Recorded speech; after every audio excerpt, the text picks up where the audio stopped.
This podcast is sponsored by Barrage Coffee. I encourage everyone to go to barragecoffee.com. It is a veteran owned company. I personally want to thank Barrage Coffee and Kyle Early for their sponsorship to the Alan Steele Show.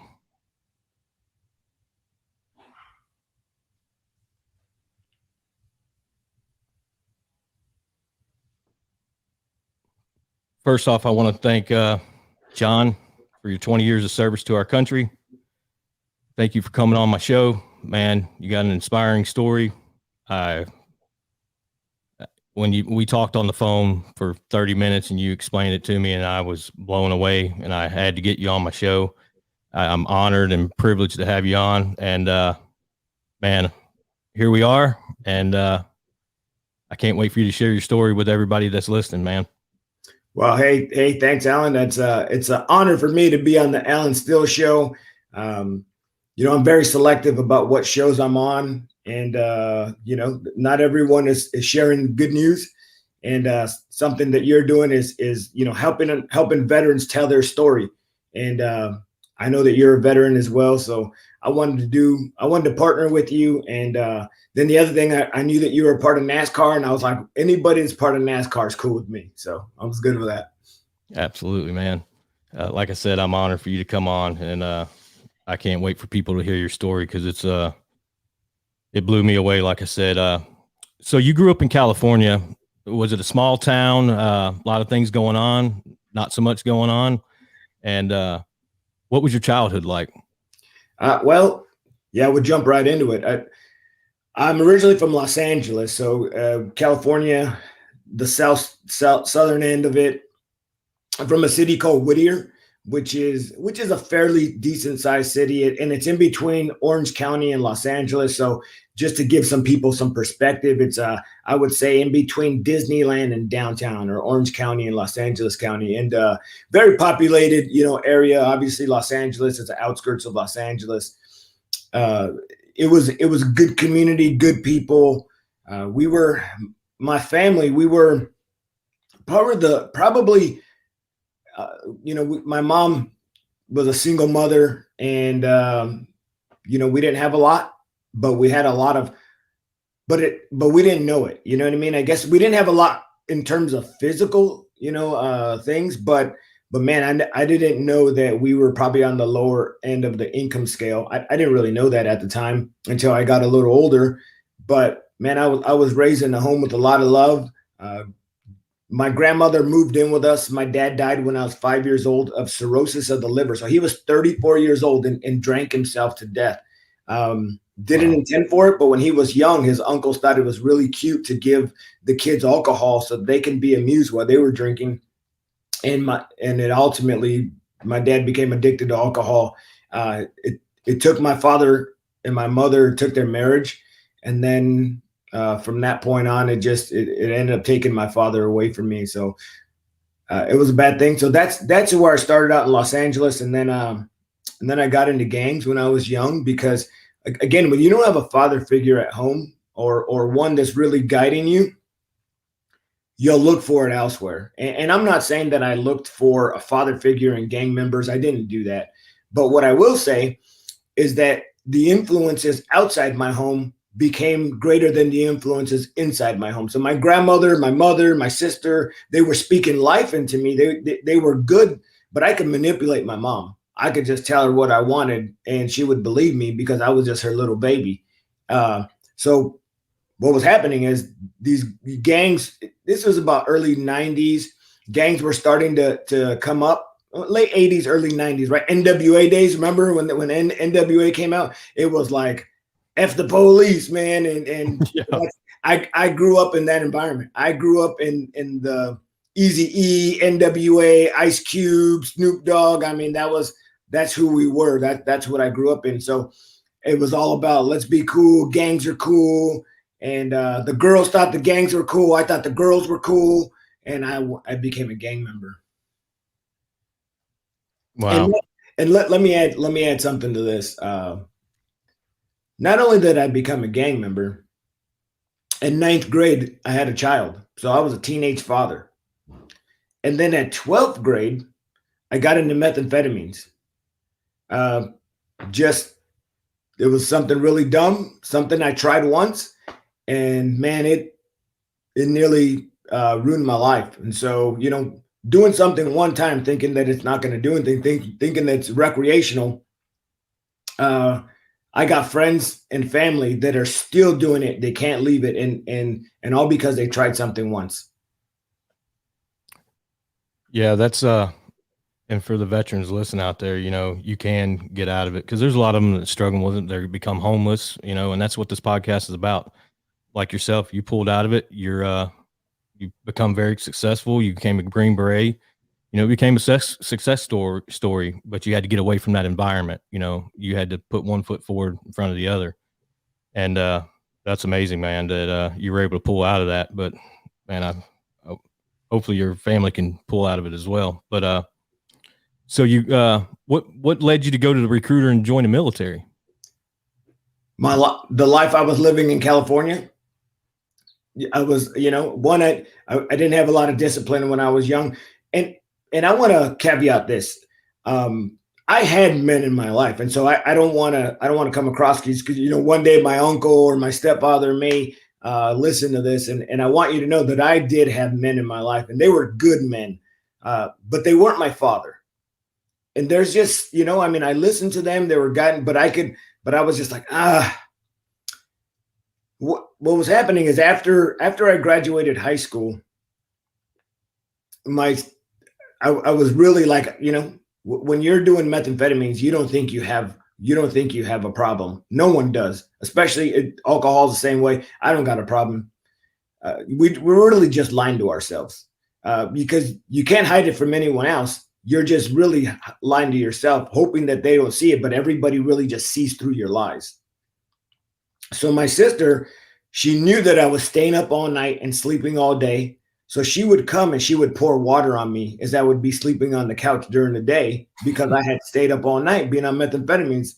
And she said, you need to get out of here or you're going to be a loser the rest of your life. Well, man, that really hit me, because I had a son. I had a little boy. And I knew that there was some truth to that. Although I didn't want to believe it, there was truth in what she was saying. And she said, you need to get out of here. You'll be a loser the rest of your life. And I said, well, what do I do? She said, you need to go to the military recruiter. She knew I needed discipline. She knew that the military would break me down and build me back up. I said, no, the military's not for me. Nah, I don't think so. But she planted a seed. She planted that seed. And so over a couple of weeks, after a couple more douses of water, I said, okay, I really need to do something with my life. And one day, I kind of had like an episode, man. And it wasn't like a crazy episode, but when you're on methamphetamines, you get real, like real sketchy. Like someone's at the door, someone's at the window. If you haven't slept, if you haven't slept and you've been on meth for a couple of days, you get real anxious. You think people are following you. And that's what happened. And I just had this episode and my sister's like, that's it. You're done, man. Like, we're going to the recruiter. So we went to the Marine Corps recruiter, and I told him that I had gang tattoos, and he was like, well, you can't join the Marine Corps if you have gang tattoos. And I was like, okay. Then he also had me take their little pre-test just to see where I was at, the pre-ASVAB. Mm-hmm. And I didn't do well. And he's like, hey, the other thing is you really got to work on your academics. I'm like, okay. So I left there, tried to work on my academics, but I didn't really know what I was doing. And so I said, well, I'm going to go to an Army recruiter. So someone had introduced me to an Army recruiter, and I was like, I'll go to an Army recruiter and he won't know who I am. He won't know. I won't even tell him about the gang tattoos. I won't tell him nothing. So I went to the Army recruiter, and he was just like, hey man, come on in. Yeah, let's, you want to take the ASVAB? So got me set up for the ASVAB. I took the ASVAB and I failed it. Alan, you've taken the ASVAB, and there's, I have friends that say, man, I scored a 98. I could have done everything in the military. I think you need a 30. I think you need a 30 to get in. I scored a 29. I failed the ASVAB the first time I took it. And I know we're going to get into this, but I retired as an Army captain. I retired with a college degree, and just this last Saturday, I just finished. I just crossed the stage with my master's degree. Failure in my life early on for me was a good thing. I'm not saying failure is good for everybody, but what it did is it humbled me, and I knew that there was something more that I needed that was greater than myself. And so in that, I just kept pushing and I just kept trusting.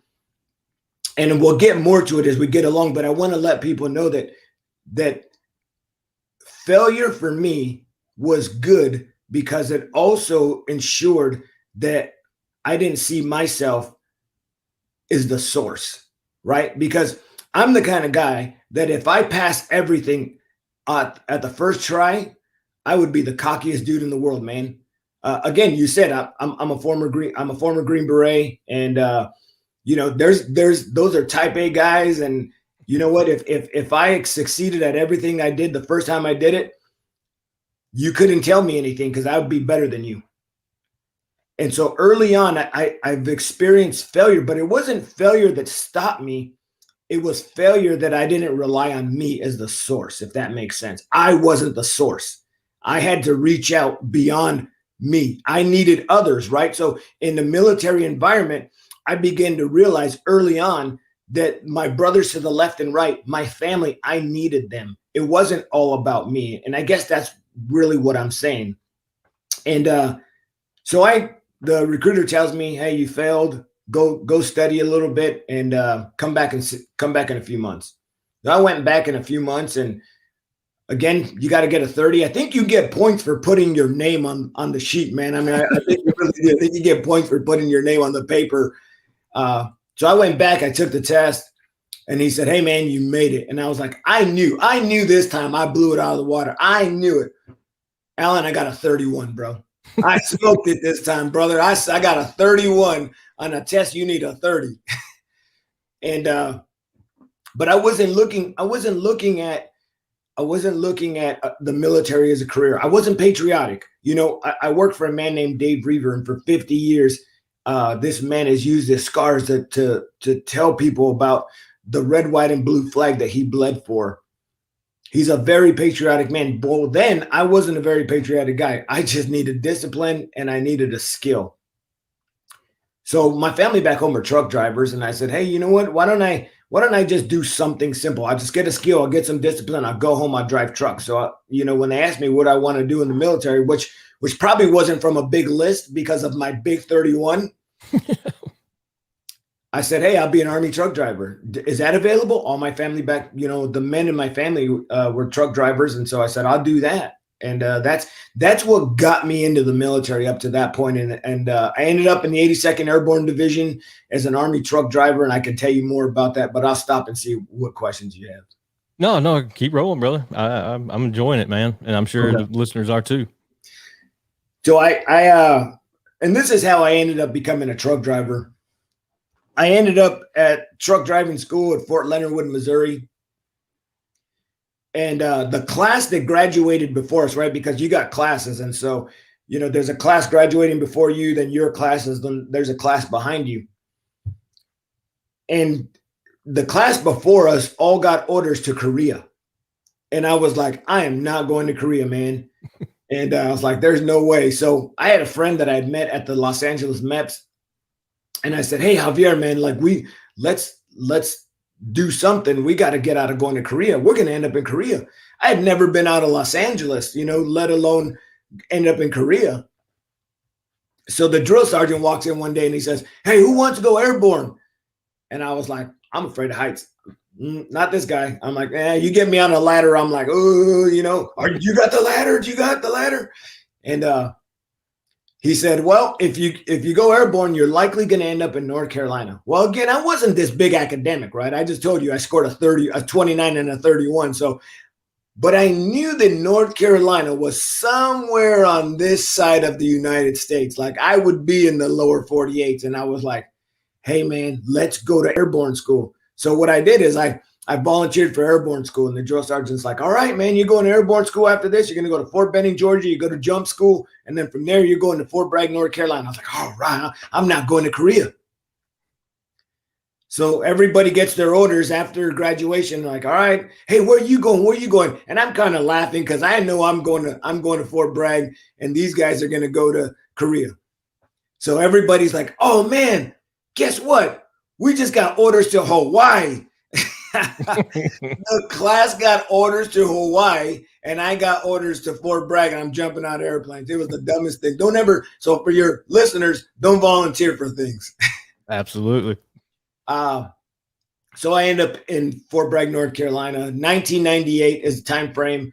Pre 9/11, there wasn't a lot going on. There was some infantry units going to Kosovo and back, but we were in between. We were post Desert Storm, and we just did a lot of training. So I didn't really think that the military was going to be for me. And then I began to see these Army Rangers and then these Green Berets, right? Because Fort Bragg is home to special operations. And so you would see these Green Berets, and they're the quiet professionals. And it was like, don't talk to those guys. Those dudes are cool, man. Like those dudes will knife you. You know what I mean? And it was just like, don't talk to them. And then the Army Rangers, like when we would drive the parachutes for the infantry units.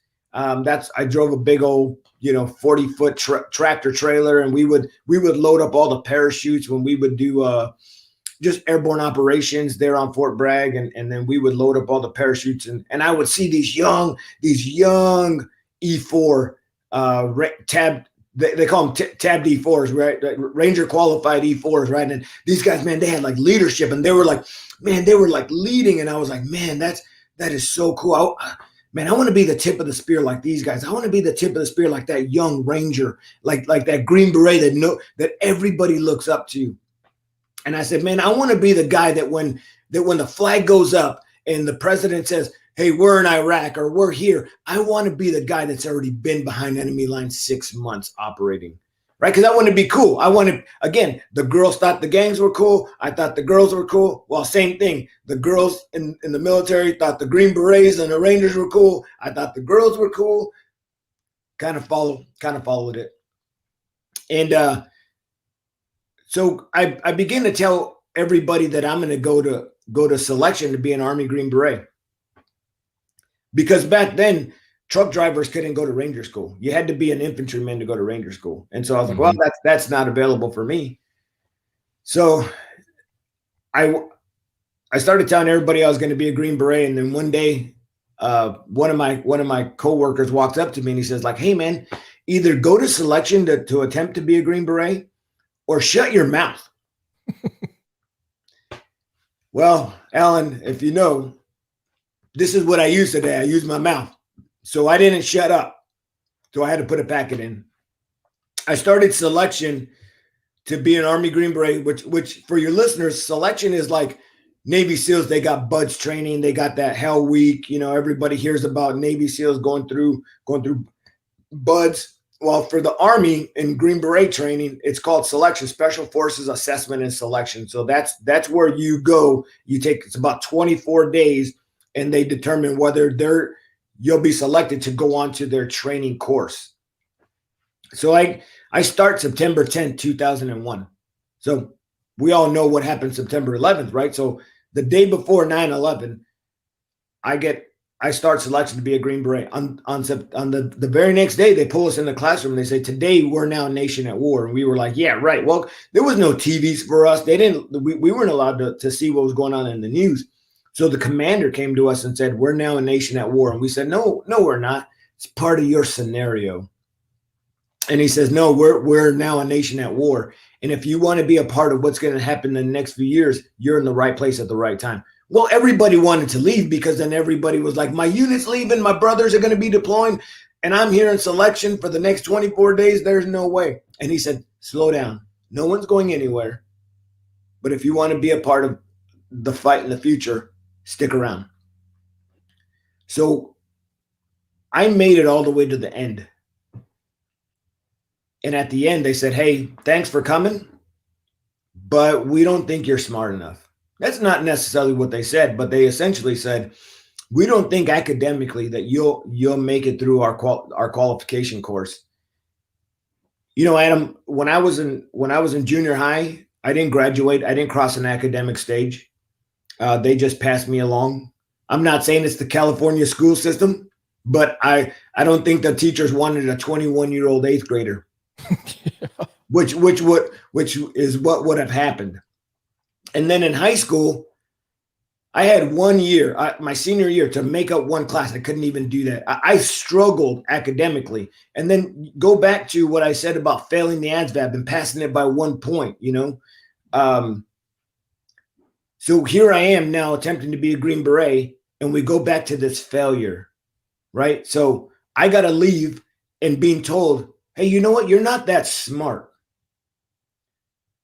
We know that you're a soldier, but guess what? It takes a little bit more to be a Green Beret than just a 31 on the ASVAB, brother. And I'm like, they don't say that, but again, I'm kind of bringing it all together. And so I leave there, and I gotta go back to my truck driver world, and I gotta tell everybody that I didn't make it. So, I try to pick up my big boy pants and say, well, at least I tried selection and you didn't. So you can't tell me anything. But I still walked away like a feeling like a failure. Nobody wants to be told, hey, you know what? You're not smart enough. So here I am early on in my life, and I just feel like I'm just experiencing this failure, right? Because when I was young, I didn't invest in myself. I invested in everybody else. Right? I thought everybody else was cool, and I wanted to be everybody else. And I wanted to do what everybody else was doing. I never really focused on me. I never took time to take care of me. I didn't sit down long enough to listen to what the teacher was saying, because I didn't know that the decisions I was making then was going to affect me later. I thought I was just being funny. I thought I was just being cool. So in junior high and high school, when I needed those academics to work for me, they weren't there because of decisions I was making when I was younger. What did that mental morale do to you when you told you that you weren't smart enough? Did it, like, I wouldn't say break you, but it was like, it had to be like gut wrenching to you that you went through all that process and now you don't even get picked because they don't think you're smart enough. You know what I mean? That's got to be just a morale bummer. Yeah, I was embarrassed. I was embarrassed. I never, for the longest time, and it's not till now that I've started to share that, because for the longest time I didn't tell people that that's what they told me. I was telling people that, oh, I don't know. They said I just had to come back. I didn't get enough points on the land nav course. I didn't want to. Who wants to tell people that the commander looks at you and says, man, we just think that academically you're not there. That's an embarrassing thing, especially when you're a young soldier and you're not mentally there yet or mature enough. So early on, I just kept it. Here's what happens, and veterans are very good at this. Active duty, retired. We're really good about packing the junk and packing it down and never bringing it out. Some people may call it skeletons in the closet. Some people say you grab your ruck and you just throw it in there and you never bring it out. It was one of those things, man. I took this. Someone had told me that I wasn't smart enough, and I never wanted to tell anybody that that's what was told to me. So, a lot of times we'll make up stories rather than facing the truth and going to school and re-educating yourself. What I did is I just packed it down. And here's the flip side of that. A lot of times when someone tells you, maybe if someone's hurt as a young kid, or if you didn't have a father, there's what's known as like this orphan mindset, right? So when someone has an orphan mindset, or if they have, maybe you grew up and you guys were a little poor, when you get older, you just start trying to grab everything. You just start trying to strive, and people are like, man, this guy's great, or this woman's great, and they're really succeeding. But what people don't know is behind what's the drive. Well, for me, the drive was, you're not that smart. For some other people, it's I never had a father, and so I have to work for everything. I have to grab everything. I have to get after everything. And so or you have this poverty mindset. I grew up and I starved almost my whole life, and I'm never going to starve again. I'm going to be the CEO. And so what happens is we get this mentality that we have to go get it. We have to go get it. And we never really rest, because what happened when we were young is what's driving us, and we don't really know it. Yeah, that's amazing. So when you went back, you I don't like to call people liars, but you lied to them. And did they believe you, or how long did you roll with it till you actually told them, like, man, did you just tell them you had to start going to correspondence courses and classes to re-educate yourself? How did that process go to make it back to selection? So what happened is, I went back to my unit, and I didn't really lie to them. They're like, what happened? And I was just like, I didn't make it, and that was the truth. I wasn't lying to them. I mean, I didn't make it. No one really questioned, what caused me not to make it. Because everybody back then, even now, you go to selection, you go to Delta selection, it's like, hey, I didn't make it. No one really cares why you didn't make it, because they know that regardless of what you did, that was way tougher than what they've done. So they're just like, hey, you know what? Cool. Hey, if you want to go back. So what I did is I didn't do much studying. I didn't actually even attend to go back. My unit was getting ready. So that was 2001. So now it's like January 2002, and units are now starting to deploy into Afghanistan. So the unit I was in was getting ready. Half the organization, or 3/4 of the organization, is getting ready to go to Afghanistan, and the remainder had to go to NTC, the National Training Center in California. And they said, hey, you're not one of the guys. You're not one of the guys that's going to Afghanistan. You're not on that list, because we weren't sure if you were going to be selected. So we didn't put you on that list, because if you had the PCS into the qualification course, we didn't want to be one man down. They said, but you're going to go with us to NTC. And I was like, oh, man, I'm going back to selection, and they were like, I had no intentions on going back to selection, brother. I just didn't want to go to NTC. I didn't want to go to the National Training Center. And they said, well, go with us to NTC, and then you can go back to selection. I was like, oh, all right. So I had to put my money where my mouth is, because I just told everybody I was going back to selection. So I dropped my packet again. I went back in, I want to say October, November 2002. And this time, I'll be honest with you, Alan, I don't know what I did different, but I got selected.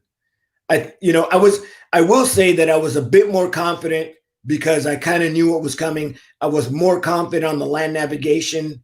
When I first started, the first time I went to selection, again, I came from truck driver land, and I knew a little bit about land navigation, but not the type of land navigation orienteering that's required, when you got to move 10 kilometers on Fort Bragg. And so I got selected. So the second time I got selected, I don't know on the written exam what I did different. Maybe I put a B instead of a C.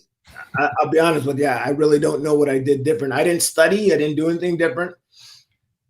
Sometimes my boss tells me that God kicks you upstairs. Sometimes he's got to move you into this destiny that you're getting into. And I just believe there was one of those moments that God kicked me, gave me, it was like that 31, gave me just enough to make it. So I get into the qualification course, and I become a Special Forces weapons sergeant.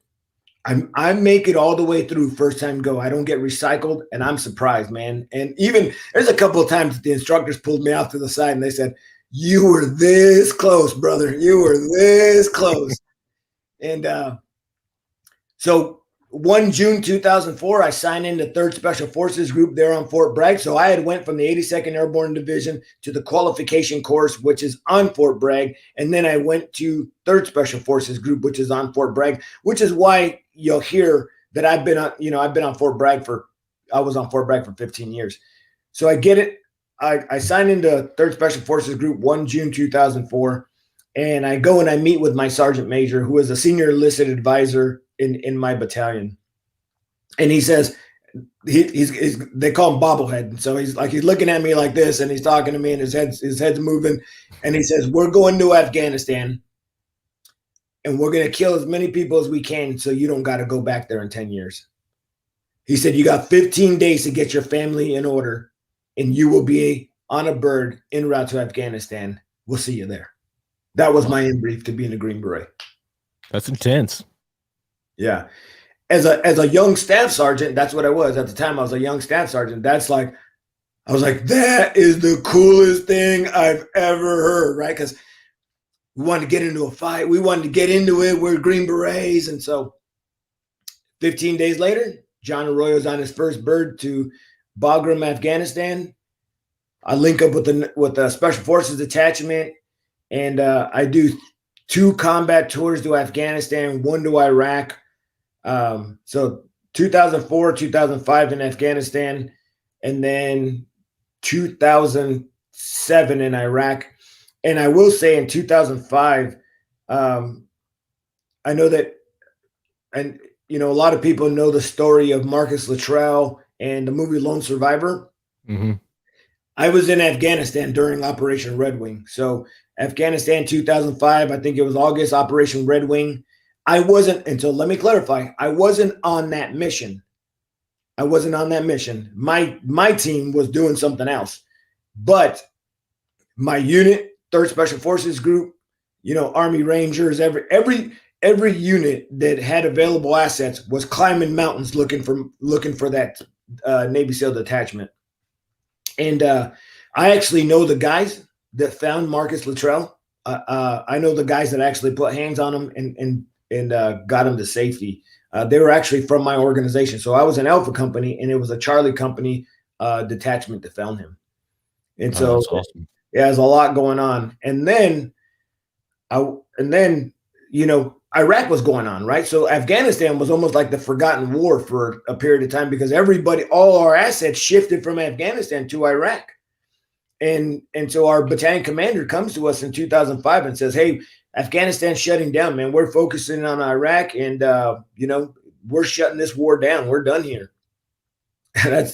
He said, you guys are going to shut down your fire base, and you guys are going to move into Mazar-e Sharif and Kunduz, which is where 5th Special Forces Group came in from the north. So that movie 12 Strong, when they came in from the north on horses, we were the 1st Special Forces detachment since that happened in 2001 to go back there and reestablish a footprint. And he says, but you guys are going to go over the Hindu Kush. You guys are going to be over the Hindu Kush. And right now, because we're limited assets, no rotary wing bird can get over that mountain pass. So you're on your own. It's pretty, it's kind of like you guys, the 12 guys you guys got together, you guys are it. Nobody can get to you until we get an asset that can get us over that mountain pass and get to you guys.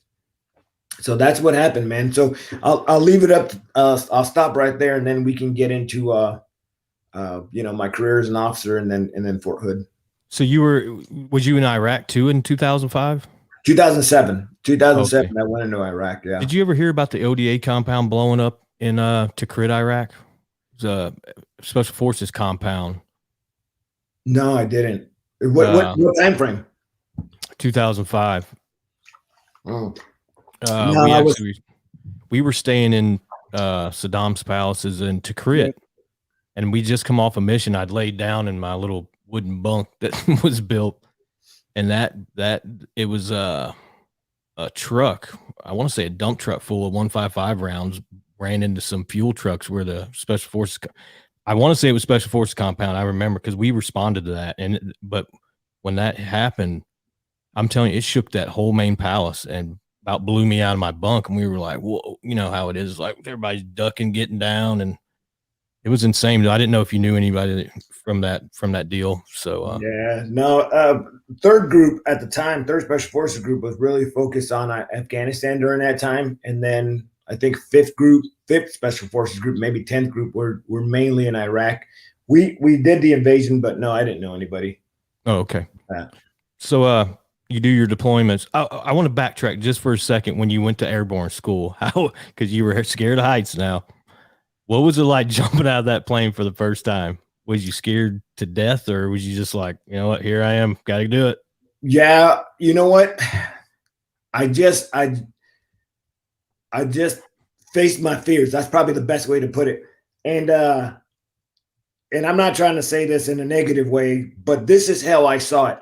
I was like, if that female could do it, man, I could do it, you know?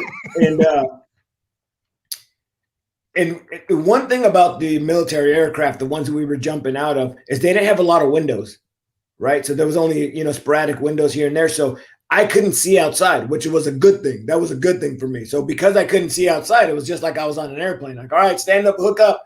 So I'm standing up, hook up, and I just followed the man in front of me or the woman in front of me. And so that's how I did it, bro. I just kept my eyes on the horizon and I just followed the person in front of me. But if there was like windows everywhere and I had to see what I was going to do, probably wouldn't have been able to do it. And here's the other thing. At Fort Benning, they have those 250-foot towers. So they have these big towers that typically they suspend people in the air and then they let them go.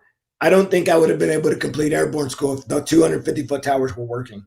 They weren't working, so we didn't do the towers. I looked at them and I was like, there's no way you're going to pick me up and I'm going to dangle from 250 feet in the air. The big red white towers. I remember them. Yeah. Running by them. Yeah. So how was it? Did you do any high altitude jumps? How was that if you did? No. So when you get into military free falls, when you do the high altitude, the halo, those are called like HAHOs. High altitude, low openings, or high altitudes, high openings. Anyways, so military free fall guys, Halo, those guys are the ones that do the high altitude. We just the static line jumps, and those are typically maybe about 1,500 feet, 1,800 feet. You're not really jumping from the 10,000 feet, things like that. So these are just static line, and you hook up to a cable, and so when you shuffle out the door, you don't got to pull it's not like skydiving where you got to pull the cord or anything like that. That static line pulls your chute out. As you jump out, it pulls your chute out. So yeah. That's just more stuff that I would have had to worry about. Yeah, absolutely. So you go back to Fort Bragg, you do your deployments, and then how many years had you had in by then? About 15? No. So I got to. So in 1998 is when I joined. June of 1998 is when I joined the military. So 2007, I probably about 9 years in the military, right? You know what I mean? 2007. And then I got onto a special project team, and I traveled all over the United States from 2008 to about 2011. I traveled all over the United States testing security at critical infrastructure. So there's a lot of things some military guys do around. I wore a contractor badge and did some things around the United States. So I was on a special project team for about 3 years. And then because I got to work with a bunch of 3-letter agencies, I was able to see what was required after the uniform. And a lot of guys had education, they were making good money. And I said, man, no one's going to pay me to jump out of airplanes anymore. No one's going to, when I retire, no one's going to pay me to be a Green Beret. No one's going to pay me to be jump master. No one's going to pay me to be scuba. I'm not saying I was scuba, but no one's going to pay for those things. They're needed in the military, but what's going to feed my family? So I started speaking to these guys that were working for these agencies. I started speaking to officers and warrant officers, and I said, man, I need some education. I need to set myself up, because I was coming up, like I was about 10 years in the military, and I already had about 10 years in the military. I already had almost 6-7 years in special forces. Because I got there pretty early, Yeah. And so I had been on a mobility team where, we traveled around on GMVs. I was in a door kicking company where we did direct action. That's kind of what we were doing in Iraq. And then I got on the special project side. So I had already done several different things in the Green Beret community. And I was like, man, all right, well, what's next? What am I going to do next? So I talked to this warrant officer and I asked him about education, and he's like, yeah, we get to go to school, but not as much as typical officers. So here's what happened. I went to Ranger School in 2010.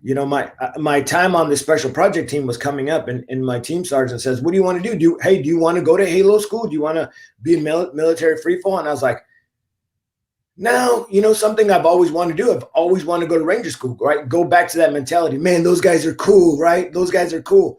And I always wanted to go to Ranger School.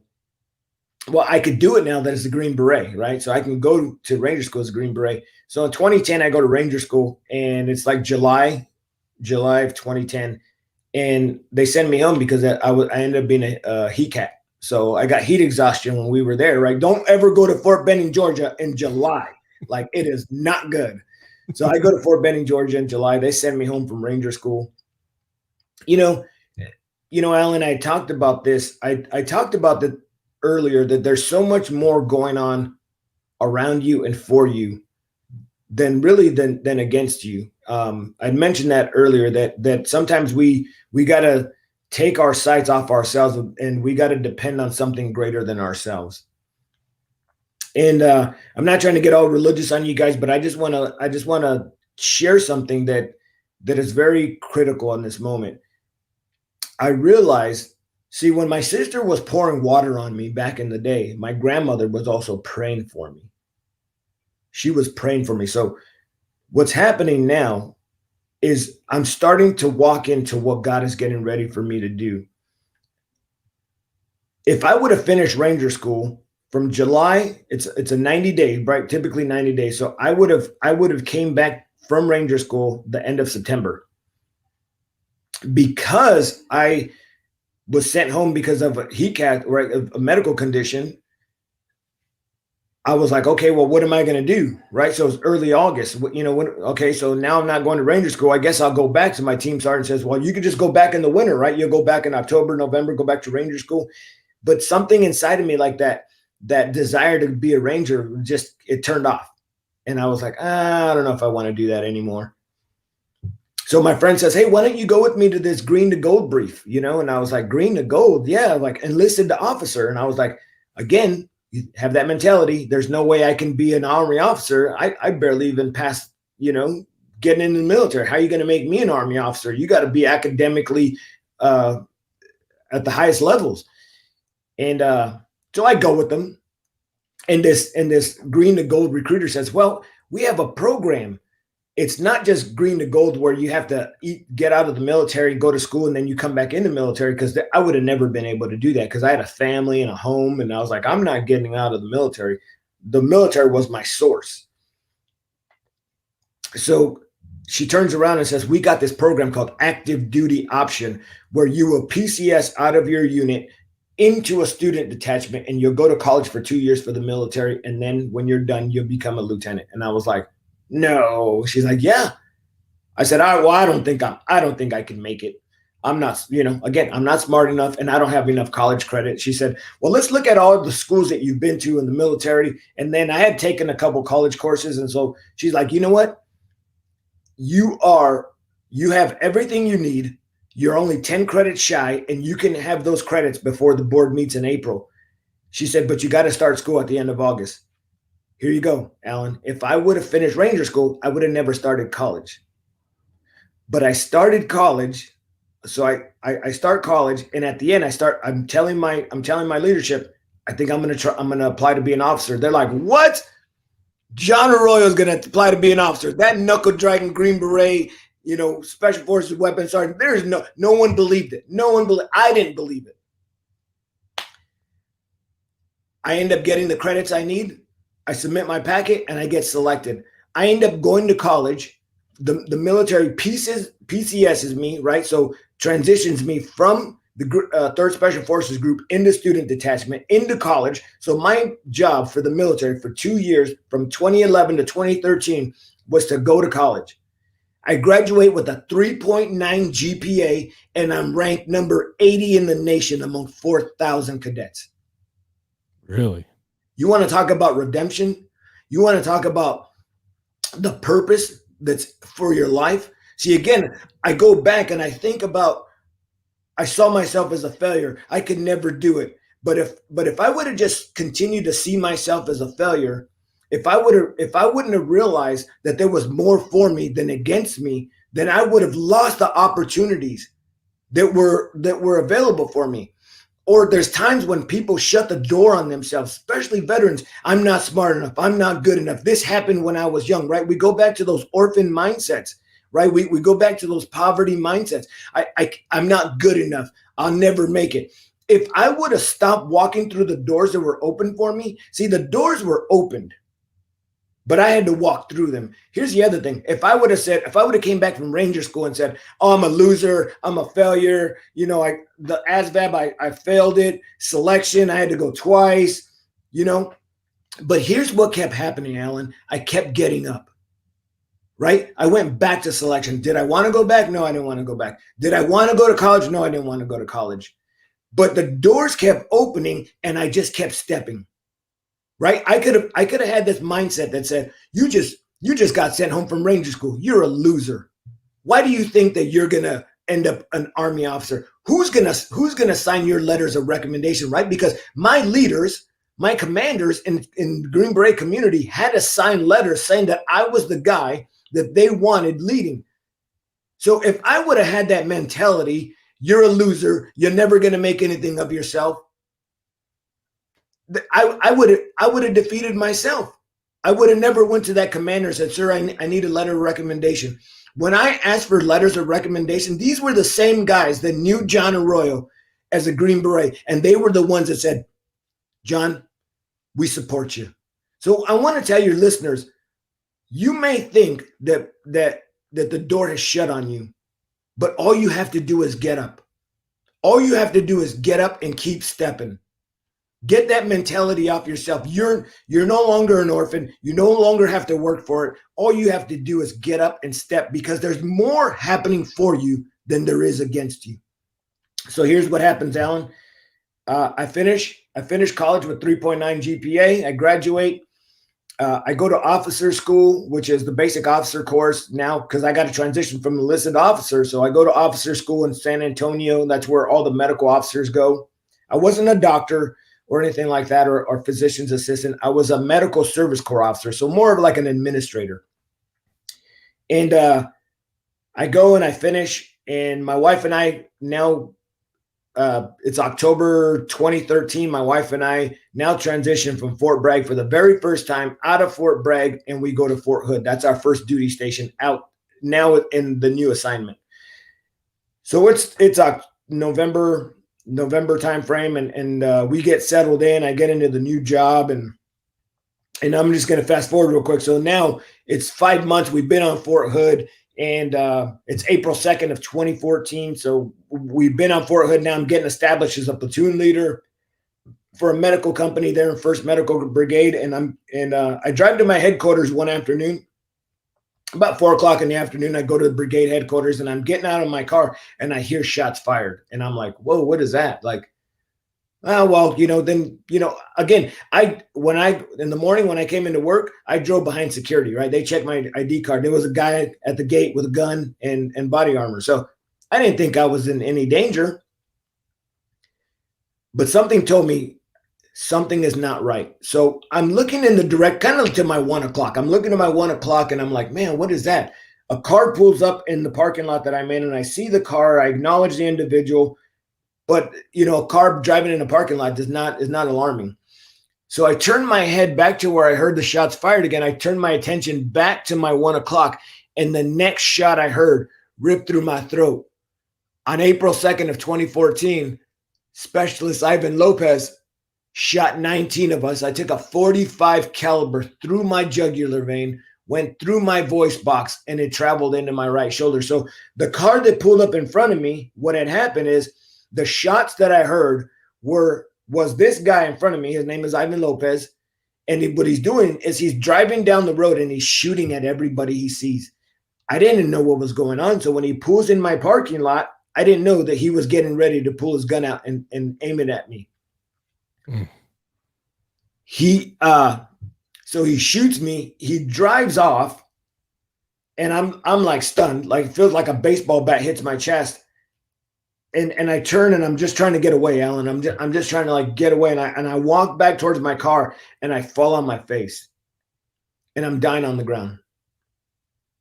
I have yet to meet anybody that took a 45 through their throat and lived to talk about it. Yeah. So I'm looking at, I'm laying on the ground. No one's around me. I'm bleeding out. And I just remember thinking to myself, is this where it ends? And at that moment, Alan, when I'm down on the ground, there was so many things that I was striving for because I had that orphan mentality as well, right? I need to give my family a good life. I need to give them everything. And so I was sacrificing to give my family so much. But really what I realize now that as I look back on that moment when I'm down on the ground, is that I wasn't sacrificing for them. I had been sacrificing them. See, my kids and my wife never really cared how much I can give them. All they really ever wanted was me. So when I'm dying on the ground, and this is what your listeners need to hear, when I'm dying on the ground, not once did I think about how much money was in my bank account. Not once did I think about the email I needed to reply to. Not once did I think about the career that I was losing. The only thing I thought about were the ones I had sacrificed the most. I thought about my children. Who was going to raise my children? I know I'm dying. I know I only got seconds to live. So right in that moment is when I'm thinking about who is going to take care of my family. But I mentioned something earlier, Adam, that there's so much more going on for us than there is against us. And at that moment, I heard an audible voice speak to me. And it didn't come from outside, it came from within me. And I really struggled for a few months after in my recovery of who I heard speak to me. But here's what I heard. John, get up or your wife will die. And so I just kind of shrugged it off. And then once again, John, get up or your wife is going to die. Alan, I'm the one shot. Why is this voice telling me to get up or my wife Angel's going to die? Well, I know now, Alan, that God was speaking to me. And here's why. Just prior to me being shot, so I'm shot in April, but as I told you, my wife and I finished officer school and we transitioned out of Fort Bragg into Fort Hood. Well, during the transition time, when we're leaving Fort Bragg, my wife, her mother, in September, just 6 months before I'm shot, in September, her mom dies of an aneurysm out of nowhere. 9 days later, her dad dies from cancer. So her dad was already dying, but no one, mom went out of nowhere. So mom dies, 9 days later, dad dies.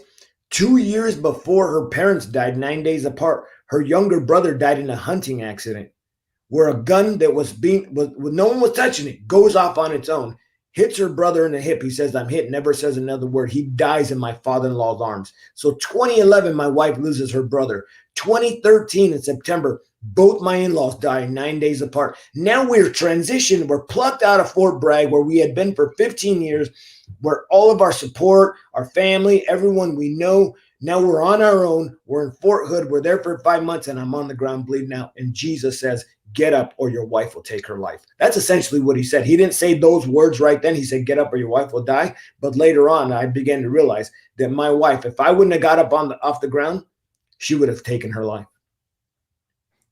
So a lot of people that are, especially our veterans that are thinking about suicide, they don't really understand the repercussions that are coming from suicide.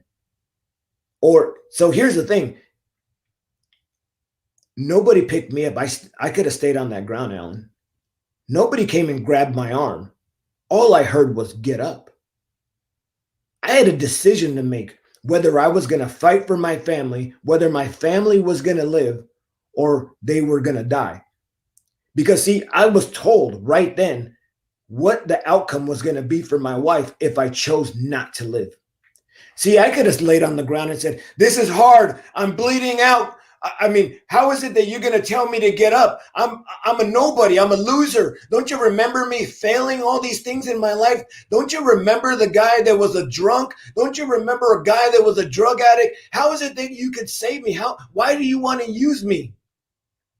See, I could have had all these excuses.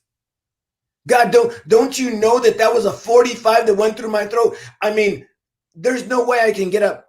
But I didn't. All I heard was get up. I didn't, all those excuses, I didn't use them. And he didn't come to me like with all those excuses, like, John, hey, you just took a 45 to your throat and you were a loser back in the day. No, he just said, get up. Really, he said, get up so that others can live. So what's the motto to Green Beret? It's de oppresso libero. Well, what does that mean?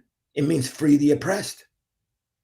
So really what I heard was, hey, get up so that others can live. Well, that's who we are in the military, right? That's who I was as a Green Beret. My job was to free the oppressed. My job was to go and to free those who were in bondage. My wife was getting ready to be in bondage if I didn't get up off the ground. Now, it wasn't in another country. It was in my home. And there's a lot of your listeners that there's bondage and it's in their home. But all they have to do is get up.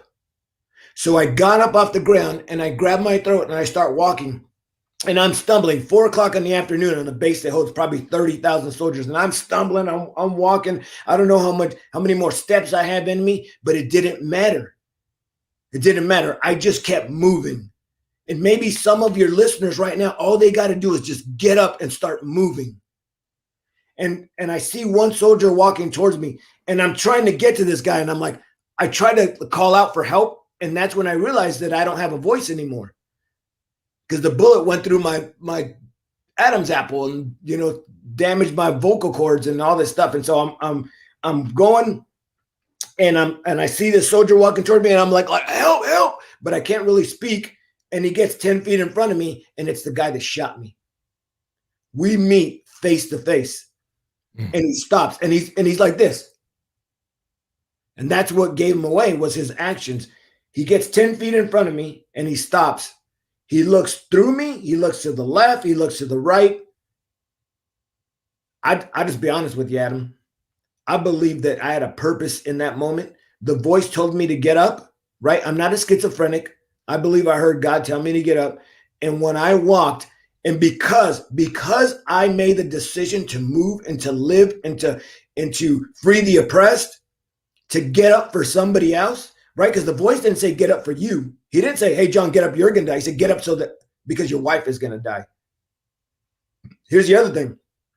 If my wife lost her brother, her mother, her father, if I would have died that day, right? Because if I would have stayed on the ground with all my excuses, they would have told my wife, Angel, it was a fatal shot. He never had a chance. They would have said that. And but I would have known. I would have known that I had a choice. But if my children would have lost their uncle, their grandparents, their father, and if my wife would have taken their life, what do you think would have happened to my children? They would have just been dominoes, man. They would have just been dominoes. So a lot of these people that think that they're relieving pain by committing suicide are really just giving it to somebody else. And the percentages, I don't have them up, so I'm not going to try to quote them, but the percentages for family members committing suicide after somebody else is astronomical. And I think people really need to look at that, because if I wouldn't have chosen to live, I already knew what would have happened to my wife. And then what would have happened to my children? It would have been dominoes, bro. It would have been dominoes. So anyways, this guy's blinded. I believe that he was divinely blinded. He walks away from me, walks into the brigade, shoots 3 more people, walks out the back and kills himself. And I'll be quick about this because I know we've been on for a while. But some soldiers see me walking because I'm trying to get away from him, right? So I didn't stay there waiting for him to walk out the building and finish what he started. And some soldiers see me walking. They said, hey, are you okay? They said it looked like I had a red scarf flapping in the wind. It was the blood squirting out of my neck. I turn at them, Ellen, and I yell to them, no, I've been shot. There's a shooter. I yelled at these guys and I couldn't yell to the guy in front of me. My voice wouldn't work for him, but it worked for them. They get me down on the ground. They throw me in the back of a truck. They rush me to the hospital at Darnell Army Hospital. They get me in. And one doc has enough sense to put a tube down my throat. And so now it's a mass casualty situation. All docs are now running to the ER, right? Because there's 19 of us shot. So little by little, we're starting to trickle in. This, everyone's starting to realize there's a mass shooting on base. They're running with me on a gurney to the elevator to get me in the OR because they know that I'm about to die any second. The elevator doors open and 2 doctors come running out. It was the ear, nose, and throat surgeons. Bro, let me tell you something. Wow. And I want your listeners to know this, that there is more happening for you than there is against you. There is more happening for you than against you. And all you have to do is get up. And I'm going to end with this, Adam.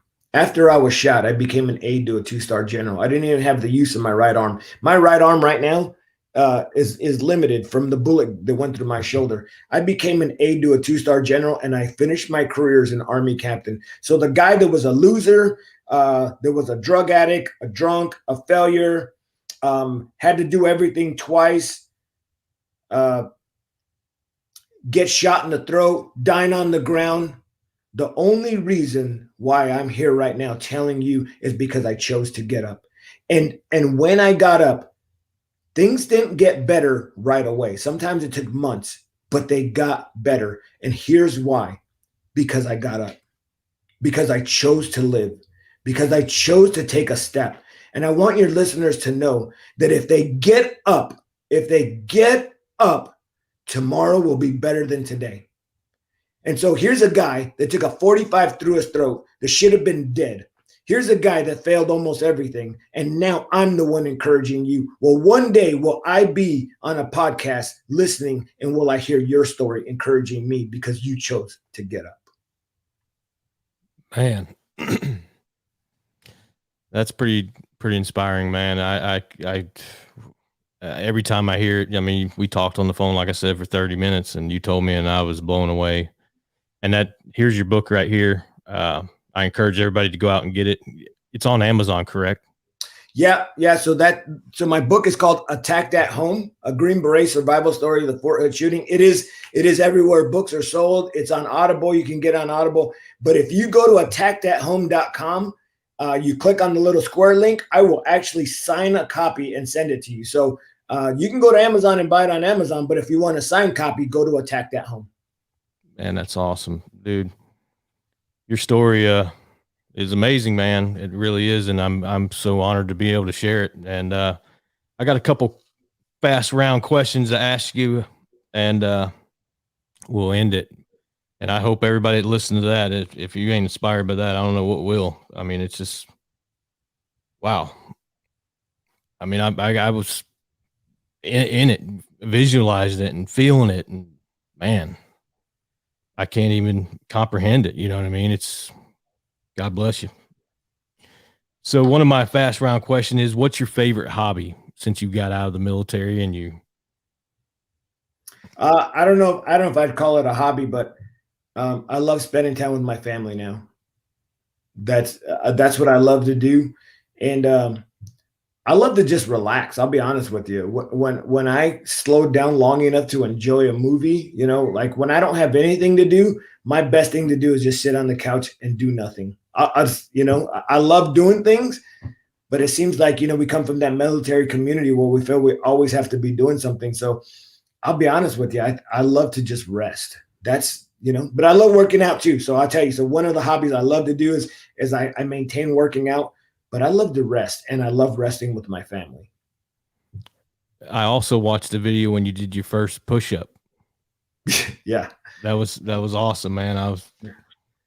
How hard was it to do that? I know it had to be just strenuous on you. It was, and it was an exciting time as well, because as I talked about on the write-up to that video, when I first started my recovery, no one really knew the outcome of my injuries, because a 45 went from my throat all the way through my shoulder. And my doc told me one day, he said, "John, I could have stuck my thumb from your throat to your back. That's how much you had a hole."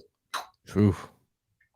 And the bullet had went through the nerve hub, which is called your brachial plexus, your nerve hub for your shoulder and your arm. Went right through the middle of it, man.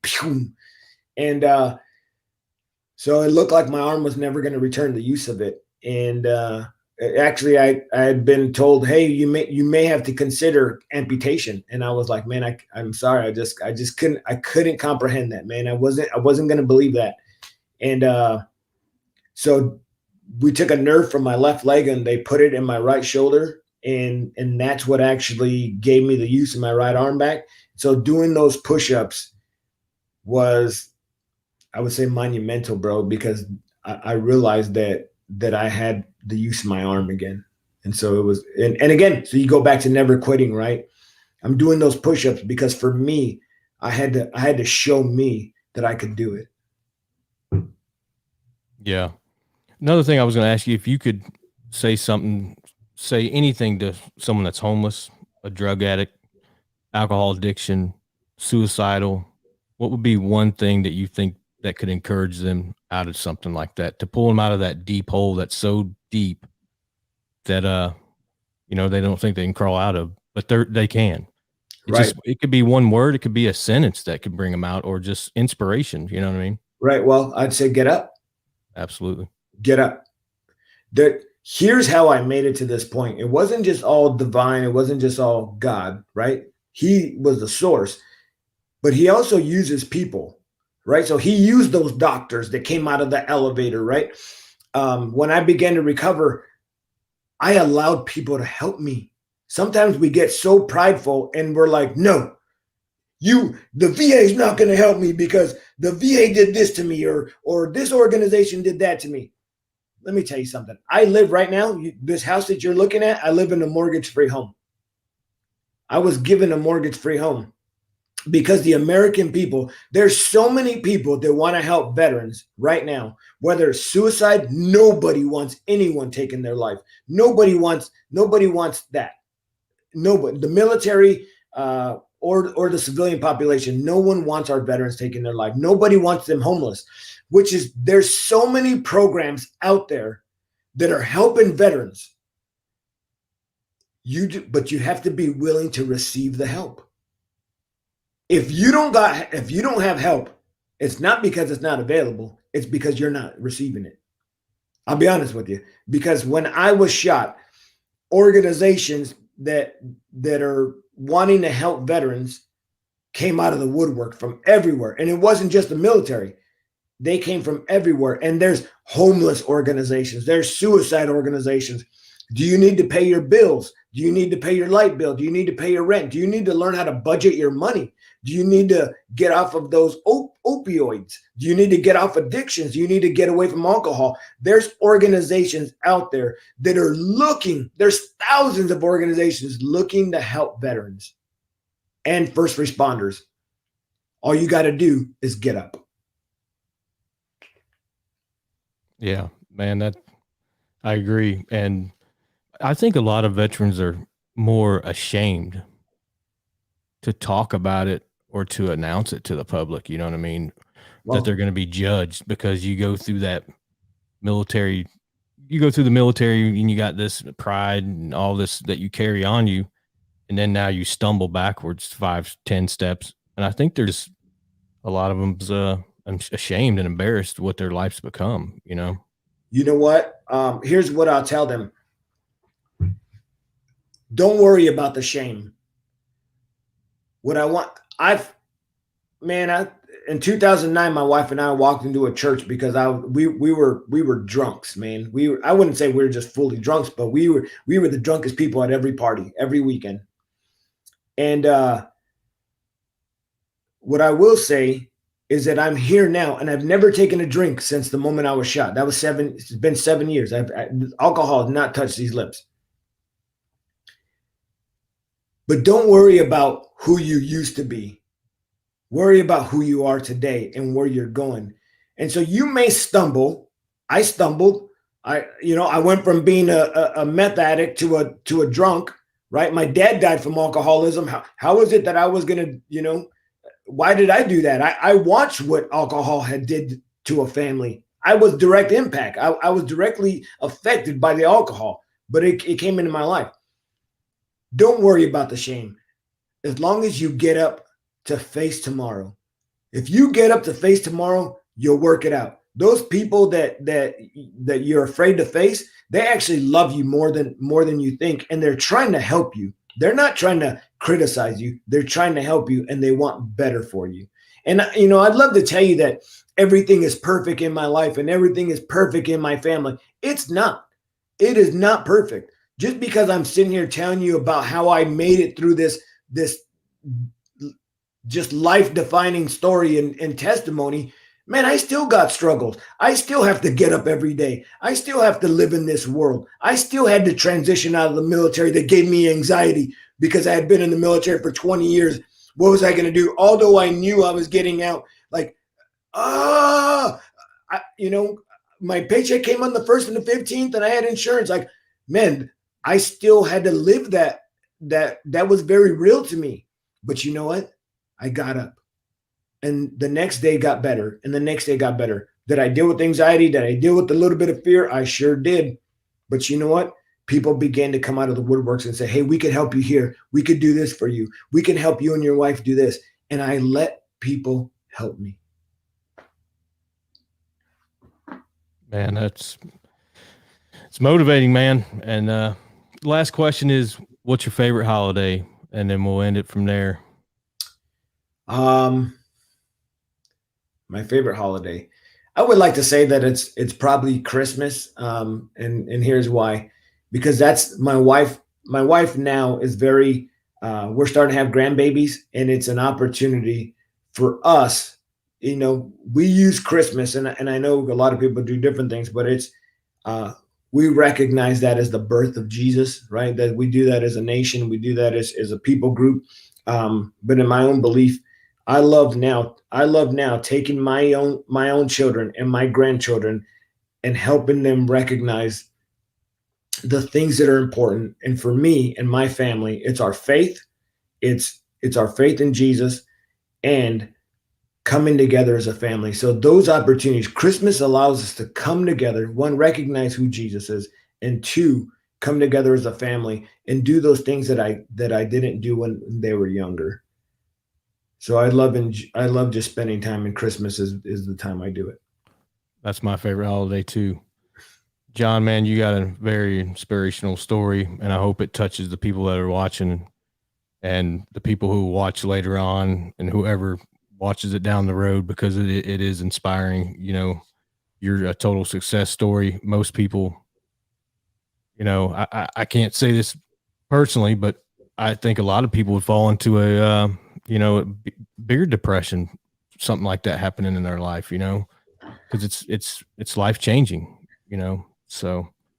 And I want to add, Adam, so people, just so they know, what am I doing today? So I retired in 2018, and I retired November 2018. Now I work for Dave Reaver Foundation, and what we do is we do retreats for veterans. So we run veterans retreats, or really we call them sessions.